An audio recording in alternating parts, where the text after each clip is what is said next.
Huy! What's up? Go fam. Alright, so ito yung update natin sa sugarcane natin, Go fam. Ayun, oh.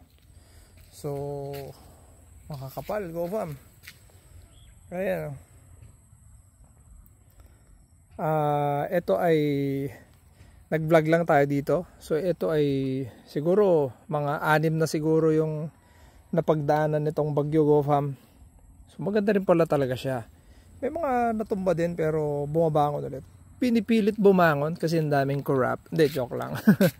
Ayan, o. So, merong malakas na typhoon ulit na parating dito. Darating ata sa Monday, Go fam. So, binibidyoan ko lang bago ang sakuna. So, hopefully lalaban pa rin itong mga to. Hindi kagaya pag sa mga ibang tanim, Go fam, talagang yung mga pallet tsaka mais natin talagang natumba-tumba na, Go fam. Pero ito ay nananatiling matibay. So ito ay magiging first crop natin kung sakali. Hopefully maging maganda siya, maging pogi. Sing pogi natin, Go fam. Ayan na, meron na siyang mga nodes. Ayan. So kayo, Go fam, baka meron kayong mga suggestion, ano pa yung mga pwedeng gawin dito. First time natin, hindi tayo expert sa ganito eh. Pero hopefully mga ilang taniman siguro baka maging expert na rin tayo. Hindi siya ganun katataba, Go fam eh. Oh.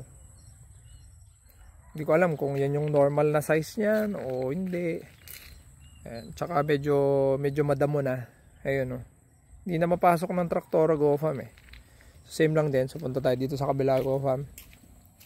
So, yun, ito. Ayan. To. Kasi ito, may madamo kasi dito sa kalsada, Go fam. Ayan, oh. Ganyan siya, oh. Ayan, oh. So, ano sa tingin nyo, Go fam? Okay ba yan? O hindi? O meron pang mas igaganda?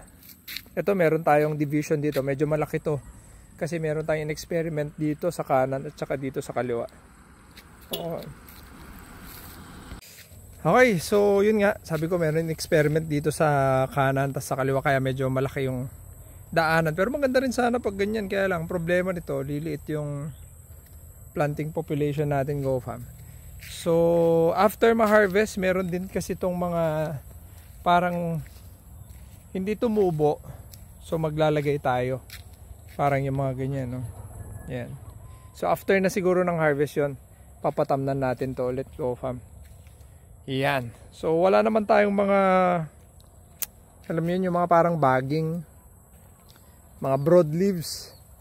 Wala naman kasi yun yung mga pumupulupot eh. Yun yung sabi sa akin, yun yung babantayan. Pero pag yung mga grasses din, okay lang naman daw. Wala namang problema yan.